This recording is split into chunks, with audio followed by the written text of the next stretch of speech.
Hello guys, welcome back to my channel Serina Jahan. তো আজকে চলে এসেছি নতুন আরেকটি ভিডিও নিয়ে। তো হঠাৎ করতেই কাল কিন্তু আমার বাড়িতে বেয়ারি দুটি বান্ধবী চলে এসেছিল। বান্ধবীরা হঠাৎ করতেই প্ল্যান করলো কোথাও ঘুরতে যাব। যেহেতু ওদের পুজো শেষ হয়ে গেছে, ওদের এবার ফ্রি টাইম, ওরা চলে এলো আমার বাড়ি ঘুরতে যাওয়ার জন্য। তো আমরা হঠাৎ করতেই কিন্তু ডিসাইড করলাম যে চলো ট্রেন ধরে বা গাড়ি করে হোক দীঘা থেকে ঘুরে আসা যাক, কারণ কাছে পিঠে ঘোরার মতো জায়গা এই সাইডে দীঘা ছাড়া আর কোথাও কিছু নেই। তো আমরা ঠিক করলাম দীঘা বিচ যাওয়া যাক।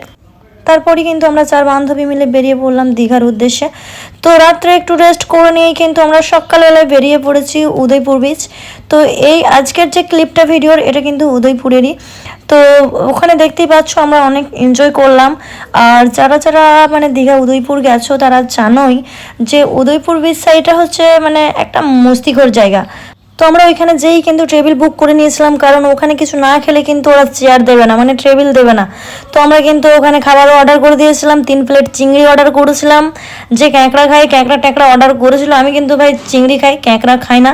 তো আমি চিংড়ি খেয়েই একদম মস্ত। তার সাথে সাথে কিন্তু আমরা ওই যে কোল্ড ড্রিঙ্কের ক্যানগুলো হয় ওগুলো নিয়ে নিয়েছিলাম যে যার মতো করে, মানে ভালোই এনজয় করেছি। তারপর কিন্তু রিলস বানানোর জন্য আমরা একটা ফাঁকা প্লেস খুঁজছিলাম যেখানে একটু পাবলিকটা কম আছে, আমরা ওখানে রিলস শ্যুট করবো। আর তার সাথে সাথে দেখতেই পাচ্ছ যে আমরা 3 বান্ধবী কিন্তু ম্যাচিং করে ড্রেসও পরে নিয়েছি, কারণ এই ড্রেসটা আমি আরামবাগ থেকেই নিয়েছিলাম, বাজার কলকাতা থেকে। তো আমার ওই বান্ধবীদেরও পছন্দ ছিল বলে একসাথে কিন্তু ম্যাচিং করে 3টে ড্রেস আমি কিনে নিয়েছিলাম, যে দীঘাতে যে কিন্তু একসাথেই পরা হবে। তো এই 4 বান্ধবী মিলে কিন্তু এই ফার্স্ট টাইম একসাথে ট্রিপ হলো আমাদের, কিন্তু যে যার একার মতো করে অনেকবার যাওয়া হয়েছে।